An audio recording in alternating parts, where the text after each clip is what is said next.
we are in a very joyous mood for such a long time. And thanks to Swami Sarvadevananda and thanks to all the organizers and participants. Really it is a great joy to see so many sincere devotees from different parts of this country and from away. We are here together to think about this higher philosophy of life, to lead a life in this mold of this ideology. And we have listened to very scholarly talks and very informative things about these philosophies of qualified non-dualism, absolute and dualism. And we are now concluding to Sri Ramakrishna. And Sri Ramakrishna is the prophet of harmony, we know. We are very much informed about that this Samanvaya is the Acharya of this Samanvaya. That's why just now Swami said that it is Acharya Mahacharya Sarvadharma Sthapanastam Sarvadharma Sarupakam. Ramakrishna is the Sthapaka, establisher of all dharma. And this is all dharma sarupa. The essential nature, the essential teaching is the embodiment of that. Is there what is the essence of all this dharma? Samanvaya is harmony. But in harmony, what do we mean by harmony? Harmony is not something not like a hodgepodge mix of taking little of this, taking little of that and making a mix.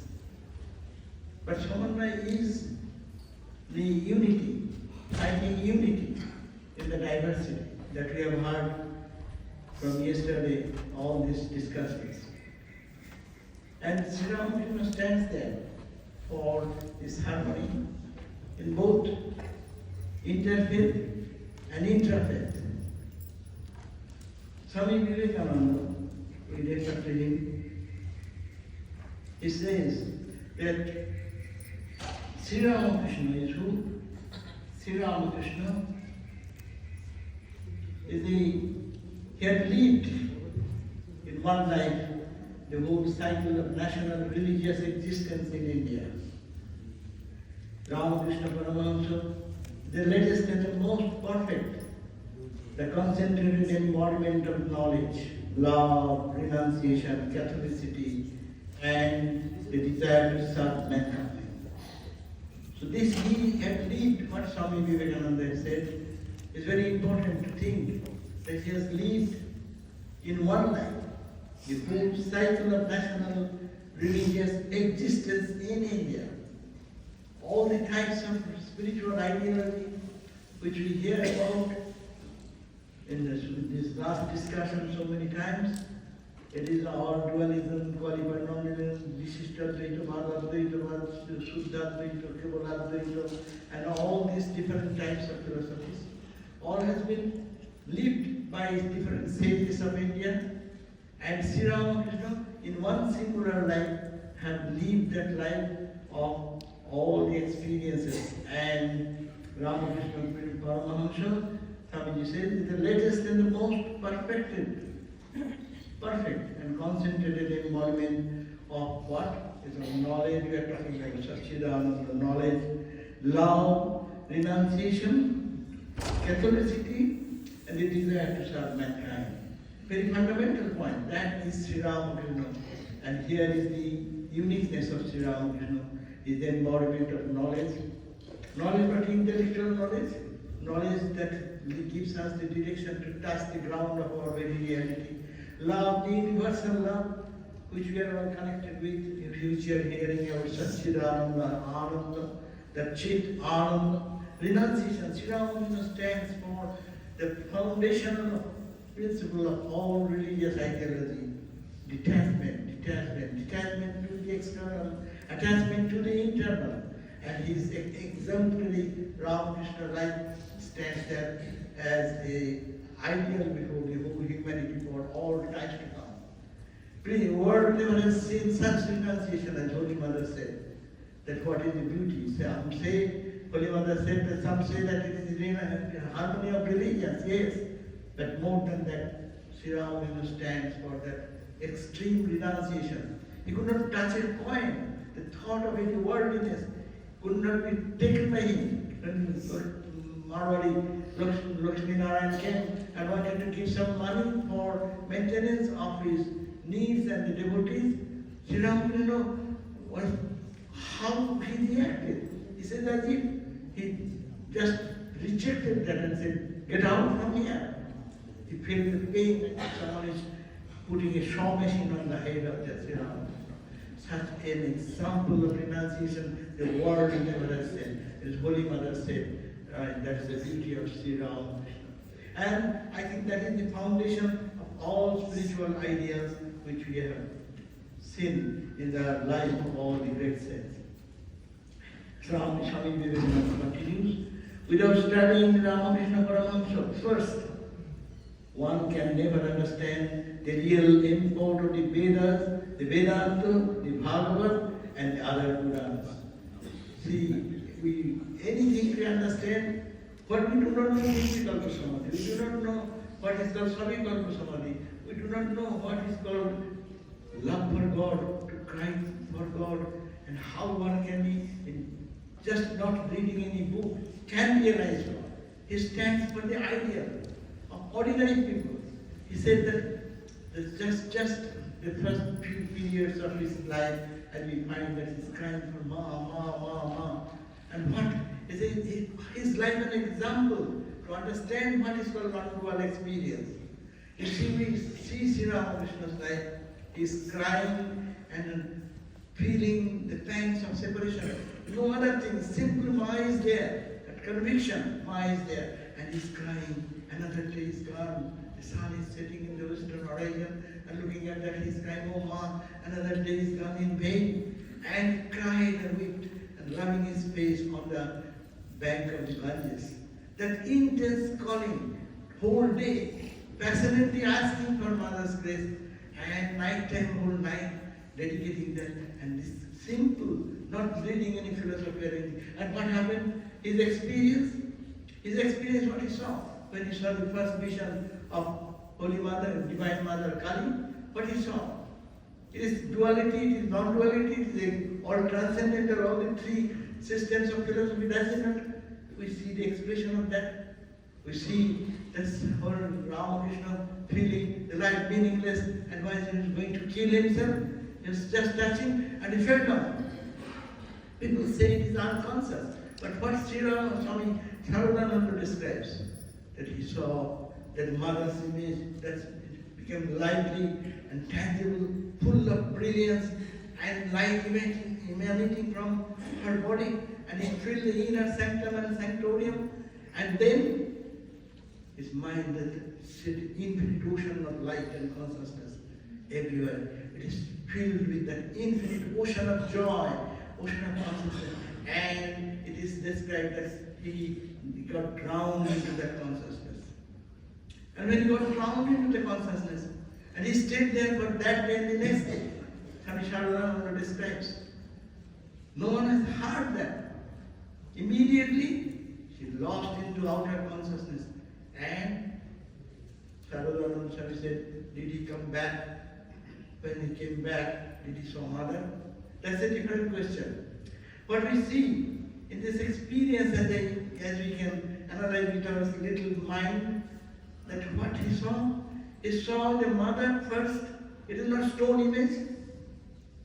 It is not made of material something, but it is made of consciousness.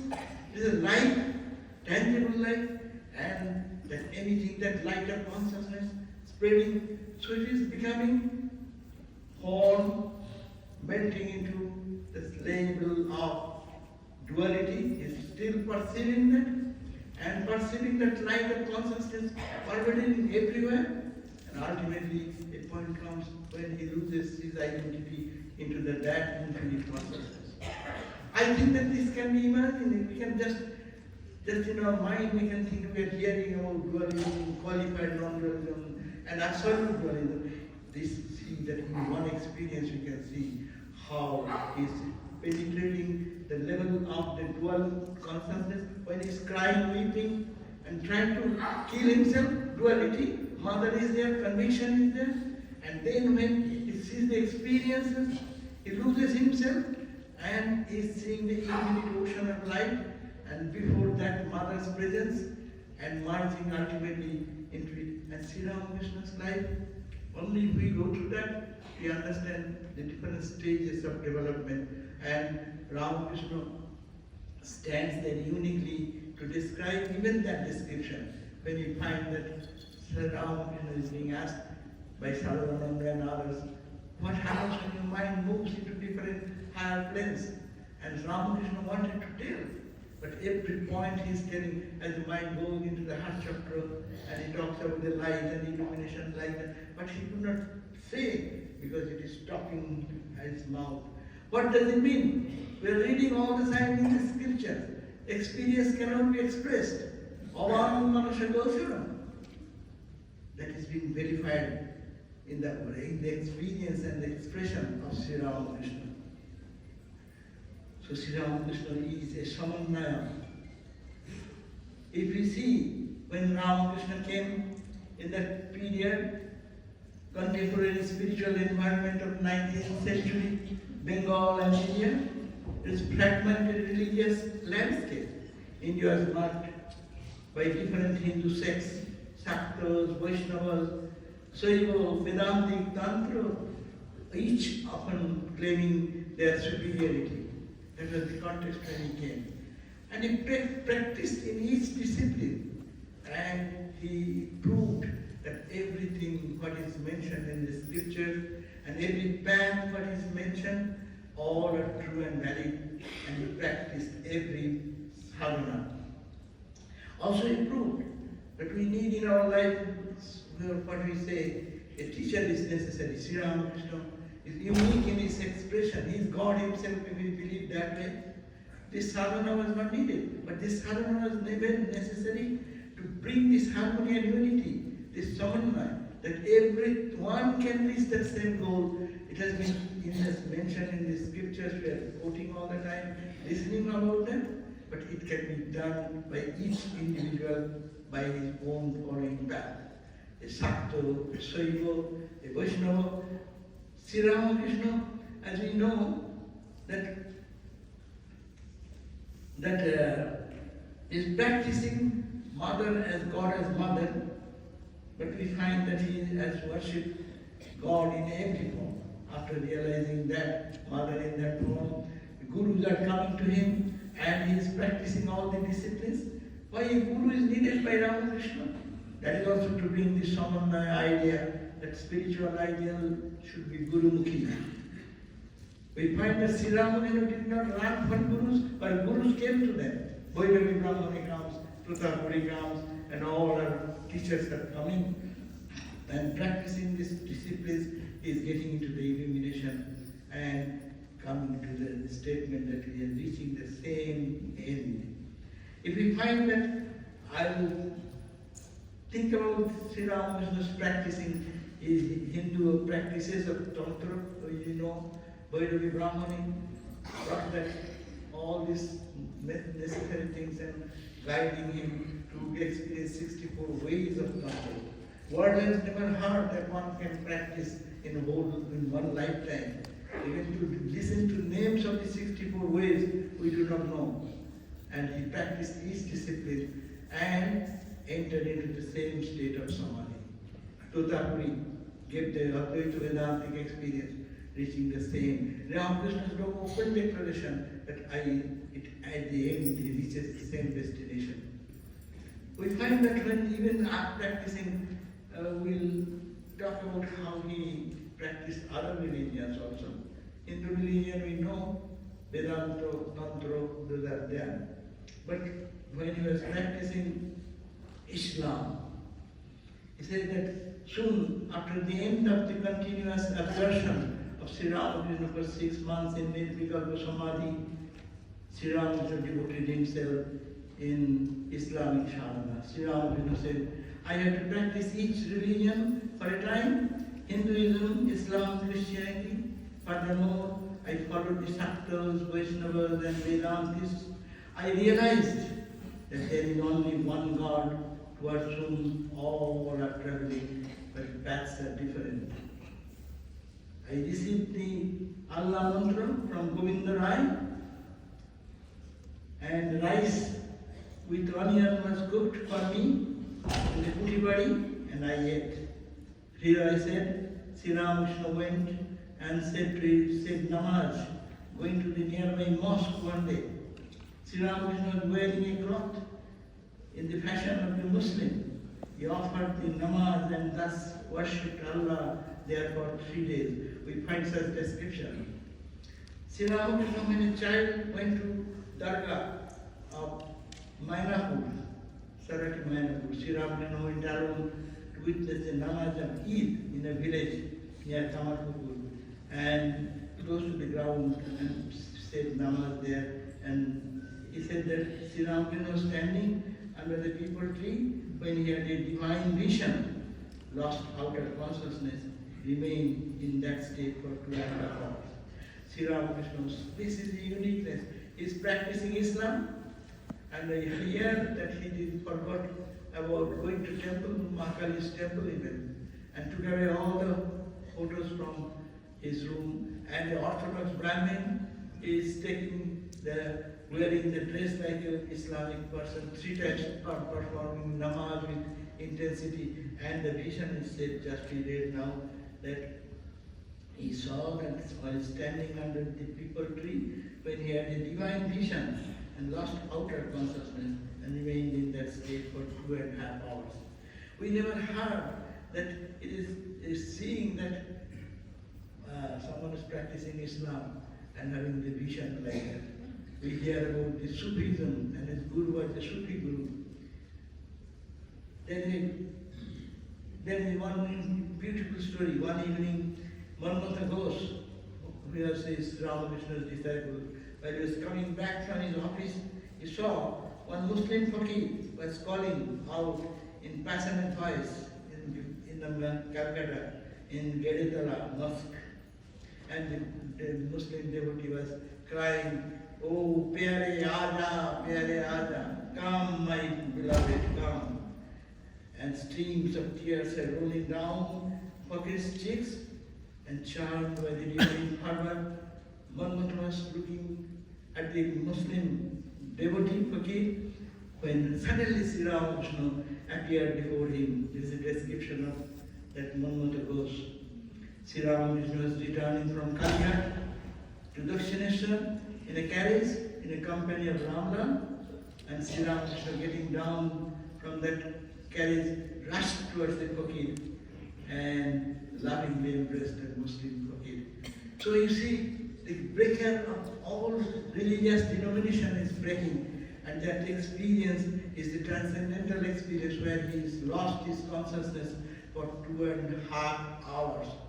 For Sri Ramakrishna, probably it is nothing new, but in the world history, we never hear that someone can stay in Samadhi for 6 months in non-dual experience. Someone can go for 2.5 hours and stay in that ecstatic level. And reading the gospel, we find that there are Vaishnava devotees coming, and he got into the Vaishnava mood. Because the subtle vibration of the devotee who is coming, his mind is the level of devotion, and that is igniting that spirit, and he is behaving like that to a Vaishnava. He is singing and dancing in the name of Krishna and Rama, or whatever the devotee's attitude. Shiva is coming and is seeing that in Sri Ramakrishna, that same emotion of Shiva, and he is ecstatic in that mood, creating that environment into it and giving them the highest experience. So we find Sri Ramakrishna is a unique personality where this diversity has been, all this diversity has merged into one. It's the experience of the reality. And he went into, in this contemporary period when Ramakrishna was there in the 19th century, right, the reform movements came, and Brahmo movement, and Prarthana Samaj and other different monotheistic and ethical reformers are there and were rejecting worship of God. And then Ramakrishna stands there and Ramakrishna presented himself among all of them and then put the spirit of devotion and love for God. Sri Ramakrishna's contribution is that love God, pray to God, and be sincere. Swami Vivekananda one day came back. The Catholicity of Sri Ramakrishna, the acceptance of Sri Ramakrishna is unique. Sri Ramakrishna one day came back from Calcutta, and there was one group of new movement, new people are doing some spiritual practices with unethical way of using their spirituality. And Swami Vivekananda was so upset, and he was bombarding his anger on Sri Ramakrishna. Sri Ramakrishna listened to that for a long time and said, "My child, that is also one path. This Catholicity, this universality, this harmonizing attitude."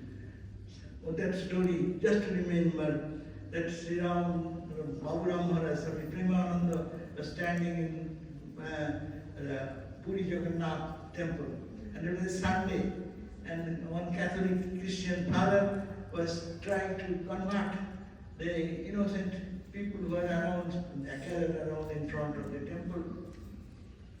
Okay. And then he was preaching Christ, and Baburam Maharaj got suddenly inspired, and she started dancing, Hare Krishna, Hare Krishna, and he started dancing like that.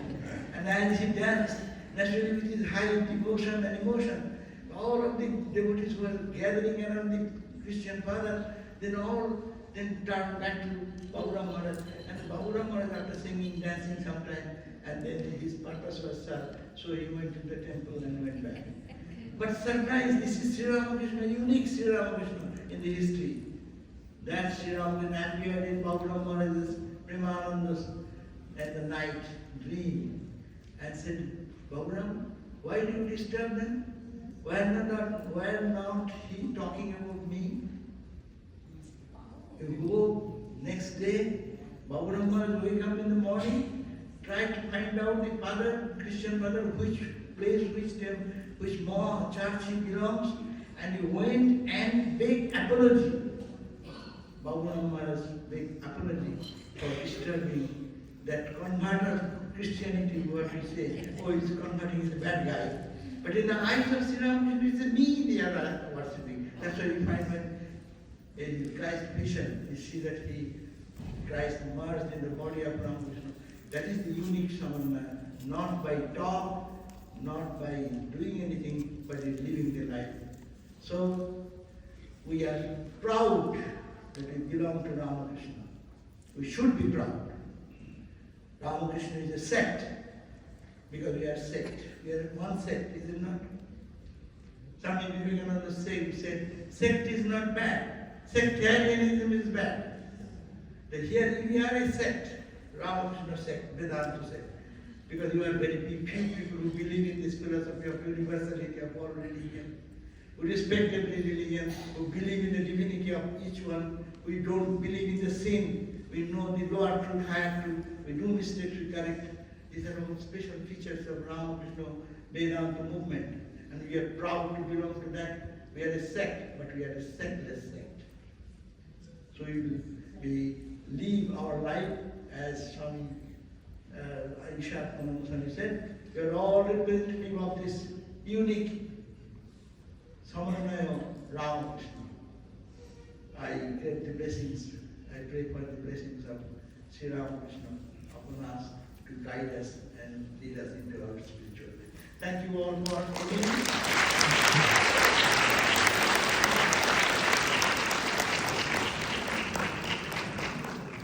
Thank you all for coming into this congregation, and thank again the organizers and the Swami, power behind Isharananda Swami.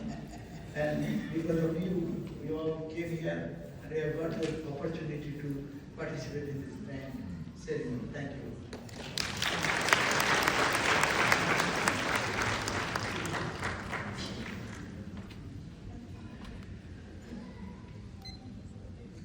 Thank you, Maharaj, for this very enlightening deep into the life and teachings of Sri Ramakrishna. Many of us are familiar with many of the things, but to hear it all over again in such an eloquent manner for someone whose entire life has been devoted to this ideal has a power of its own. We've seen, as Maharaj showed through his talk, how the theme of Samanvaya runs through the entire life of Sri Ramakrishna, beginning with that first big vision that he had, which in the description of it, it just seems like just the ocean and waves of consciousness. But when Sri Ramakrishna lost consciousness of the outer world, he was heard saying, Ma, Ma, Ma, Mother. So all the simplistic divisions we make into between personal God, impersonal God, all of that gets either harmonized or becomes irrelevant. Whether God is personal or impersonal, just that consideration vanishes in the experience of the actual presence of the divine. We see also that all these discussions that we have been having, which are very useful, very helpful, very uplifting about Dvaita, Vishishta Dvaita and Advaita, that the borders are very porous. We cannot compartmentalize that someone is this and someone is not that. And Sri Ramakrishna's life makes it very clear. How would we define, how would we pigeonhole Sri Ramakrishna? Was he an Advaiti? Was he a Vishishta Advaiti? Was he a Dvaiti? And people have tried to put him into one of these categories. But every time we try to put him somewhere, we find him somewhere else. So it's impossible to categorize him because in him, even these different systems of philosophy had gotten harmonized. We also see when Sri Ramakrishna says again and again in his conversations, that which people call Brahman, I call Kali. So again, you think of Kali as a kind of a personal deity and Brahman as this some impersonal thing. Sri Ramakrishna saw the two were one and the same, indistinguishable. So even this kind of a controversy or distinction we make between personal and impersonal vanishes. And that is why the way we worship Sri Ramakrishna in the order, just say, Sarvadevananda Swarupa. As Maharaj mentioned, that throughout his spiritual practices, all of these different deities, different forms of the divine came and entered into him. And therefore, while worshipping him, we are not excluding any form of divinity, any way of thinking. And which is also true with the different religious practices he did, not only about the different sects within Hinduism, but also Islam and Christianity. Now, as Holy Mother points out, Sri Ramakrishna didn't practice all these religions. I want to prove the harmony of religions. That was not the point at all. He wasn't even thinking about it as far as we know. What made him practice these different traditions is just his hunger for the divine. That yes, he had that experience of the divine, but in that, the British India of that time, he had seen there were several churches. There were other people who were worshipping God in a different way. And he said, I want to taste God, the joy of God, the bliss of God in that way as well. Also Islam. So it was done through a real hunger for God. And that's the kind of a question we need to ask ourselves as well. If I want that harmony within me, it's not enough to read about from books, not enough to even analyze it. Reasoning is good, logic is good, it has its limits. Ultimately, the question is, do I have that hunger? The kind of hunger Sri Ramakrishna had for God. How much of that hunger I have? I have hunger for the dinner now, after some time. What about the other hunger? So, if we like to think of ourselves as children of Ramakrishna, then what is it that makes me a child of Ramakrishna? A little bit, a teeny weeny bit of Ramakrishna must be present in some form in me. Some of these, he was an avatar. We can't manifest all those qualities in their fullest measure in our own life. But I can do a little bit. So then I can say, I have a right to call myself a child of Ramakrishna only if something of Ramakrishna is there in my heart, or I'm actually actively trying to develop it in my heart. I can call myself a child of Holy Mother. Not enough simply to say, Ma, Ma, Ma. That's good. But not enough. A little bit of Holy Mother's life and her character, the things, the teachings, in some form they should be alive in me. That's the way to bring that Samanvaya within us. And the final point that Maharaj mentioned was about this sect. So this was the challenge. Can we have a sect can we be sect without being sectarian? And that's something that Swami Vivekananda thought about it, even when he's taught the challenges of even starting an organization.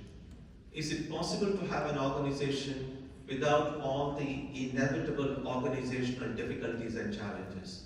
Is it possible to be a sect without being sectarian or having this negative sides of sectarianism? And that's the challenge you and I have. Yes, we want to be close as a community, but without the narrowness, without the bigotry, without the fanaticism that characterizes many of the spiritual communities. So can we be a community that is open, that is fiercely committed, devoted, but open, with completely transparent?